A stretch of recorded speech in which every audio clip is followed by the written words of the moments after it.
Bihar BJP के प्रदेश अध्यक्ष एवं राजस्व एवं भूमि सुधार मंत्री डॉक्टर दिलीप जायसवाल ने एक देश एक चुनाव की अवधारणा को राष्ट्र हित में अत्यंत आवश्यक बताया है और विस्तार से इसके लाभ और आवश्यकता पर प्रकाश भी डाला है। जी हां, बता दें कि वन नेशन वन इलेक्शन को राष्ट्र के विकास के लिए जरूरी कदम और पीएम मोदी की दूरदर्शी पहल भी बताई है। उन्होंने कहा कि एक देश एक चुनाव देश हित में एक ऐतिहासिक और आवश्यक कदम है। लोकतंत्र की मजबूती और राष्ट्रीय विकास के लिए ये बेहद जरूरी है। डॉक्टर दिलीप जायसवाल ने आगे कहा कि देश में बार बार चुनाव होने के कारण विकास की प्रक्रिया बाधित होती है। बार बार आदर्श आचार संहिता लागू होने से न केवल प्रशासनिक कार्य रुकते हैं बल्कि सरकारी योजनाओं का क्रियान्वयन भी प्रभावित होता है।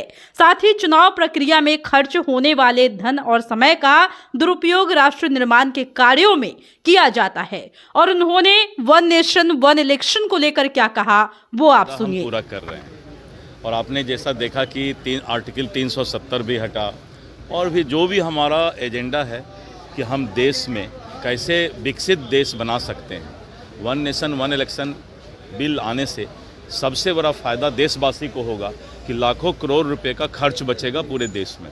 दूसरा, पॉलिटिकल लीडर सालों भर इलेक्शन ही लड़वाते रहते हैं। सभी दल के नेताओं को जो है सिर्फ एक ही काम रहता है, इलेक्शन लड़ाओ इलेक्शन लड़ाओ।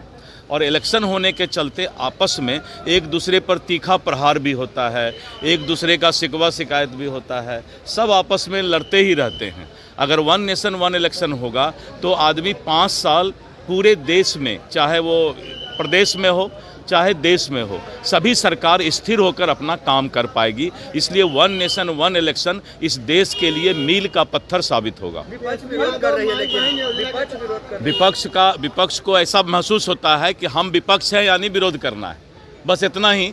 जब उसको एहसास होगा तो वो सभी लोग स्वागत करेंगे। तेजस्वी यादव जो है महिलाओं को 2500 रुपये देने की बात करे सरकार भी बनाएंगे 25। उनका दावा है कि ये मैजिक साबित होगा हमारे लिए। ऐसा है ना कि पूरे देश में एक फोबिया हो गया है। आपने देखा कि अलग अलग स्टेट में इसी तरह का फोबिया होता है कि महिलाओं के लिए इसके लिए कुछ से कुछ बोल करके वोट ले लो, लेकिन महिलाओं को एनडीए सरकार पर ही भरोसा है।